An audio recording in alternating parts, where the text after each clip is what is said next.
चुके खंडर। अरे किसी गरीब को देते थे, अपनी बेटी का, अपने बच्चों का वो अपना सर छुपा देते। आज तक वो व्यक्ति बने हुए मकानों को गरीबों को नहीं दे पाए। 45,000 रेलवे ट्रैक से बसी हुई झुग्गियों को हटाने का फरमान मोदी जी दिलवाते हैं। उस पर इंप्लीमेंट करने के लिए दिल्ली सरकार नोटिस देती है, खाली करिए। उन्हें बचाने कोई उतरता है तो आदरणीय सलमान खुर्शीद साहब चाहते हैं और अनिल चौधरी कांग्रेस पार्टी कोर्ट में जाती है। जो काम गुप्ता जी करते हैं वो कांग्रेस पार्टी 45,000 लोगों के लिए करती है, इससे दिलवाती आज उनका मकान बचाने का काम करती है। तो इस मुल्क में सबका साथ तो ले लिया और विकास किसका हुआ? सेंटर में बैठे हुए मोदी जी के मित्रों का, और माफ करिएगा दिल्ली में तो बैठे हुए मुख्यमंत्री का। कोई एक आदमी बता दीजिए किसका नया घर बना पिछले 10 साल में? मेरी बहन आपसे पूछना चाहता हूं, मेरी माई खड़े हो जाइए, आपसे पूछता हूं, कहां रहते हो आप? रहते कहां हो आप?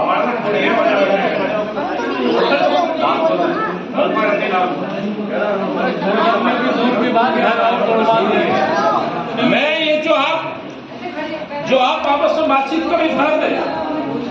ये मेरी बहन बैठी है, मुझे लगता है इसकी आंखों में उम्मीद दिखती है। आपके पास घर है? खड़े होकर बताओ, सबको सम्मान है क्या? नहीं है सर, हम लोगों के पास घर नहीं है और झुग्गी भी था वो भी हम लोगों को जान से रोकने नहीं देता है। नहीं देख रहा है, मैं यही समर्थन चाहता था। मैं आपको इसलिए बताना चाहता हूँ दिल्ली में घर किसका बना? नहीं, एक आदमी का बना, एक आदमी का शीश महल बना और उसने लिख के दिया था। एक राष्ट्रीय चैनल, उसका एक पत्रकार रोज उसकी चाटुकारिता करता है, रोज उसके बारे में ट्वीट करता है, खबर लिखता है, अरविंद ने ये कर दिया, अरविंद ने वो कर दिया। एफिडेविट दिया था उसके चैनल को, मकान नहीं लूंगा, तनख्वाह नहीं लूंगा, सिक्योरिटी नहीं लूंगा। इस बेईमान आदमी ने अपने बच्चों की झूठी कसम खाई थी या नहीं खाई?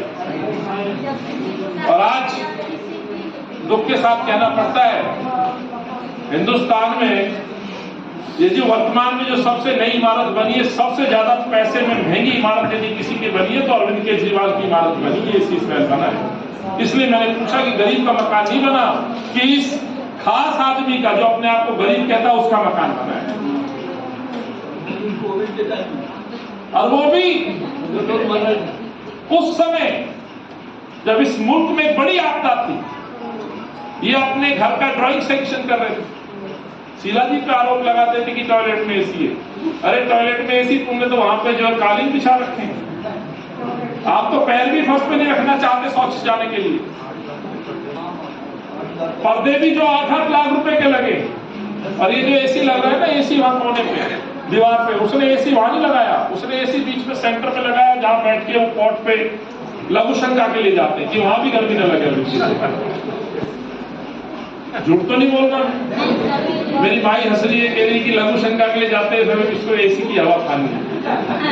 मैं भी गांव से ही हूँ, किसान का बच्चा हूँ। दल्लुपुरा गांव छोटा सा नोएडा बॉर्डर पे, मैंने देखा है। और ये आदमी,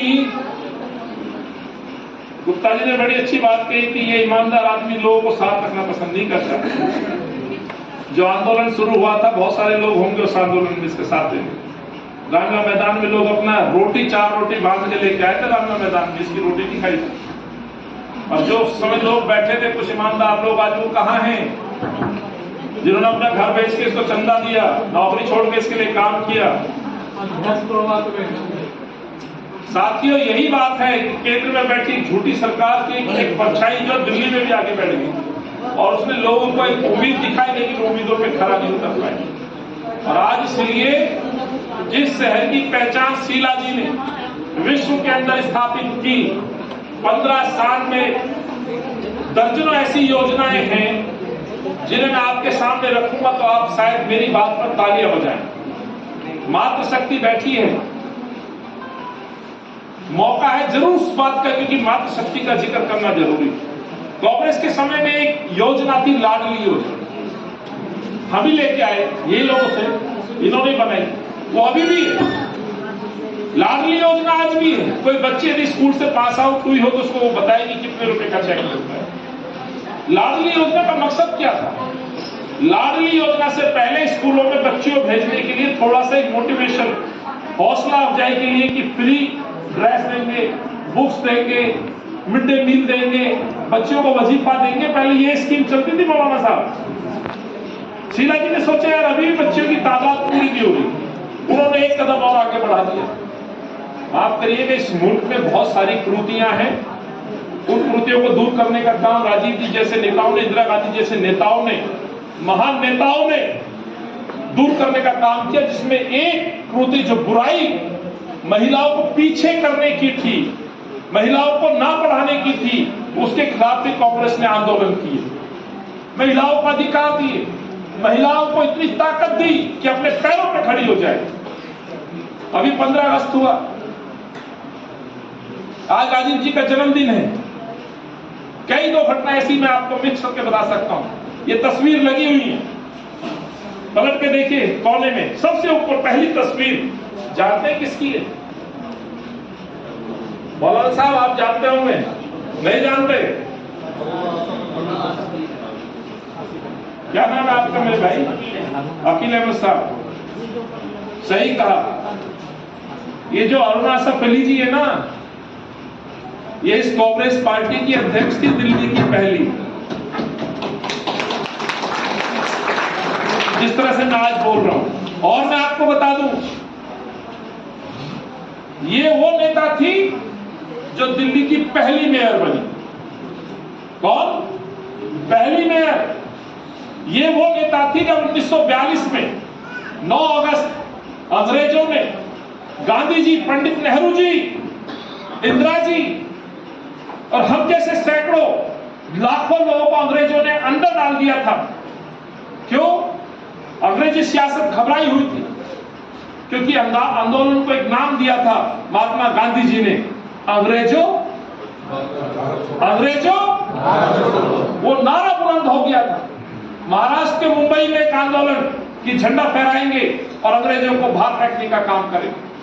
वो तानाशाही शासक इतने घबरा गए कि उन्होंने कांग्रेस के नेताओं को और समर्थकों को कैद कर दिया, जेलों में डाल दिया। तब उस नेत्री ने वहां जाके झंडा उठाया और वह झंडा फहराया और उस मूवमेंट को रुकने नहीं दिया।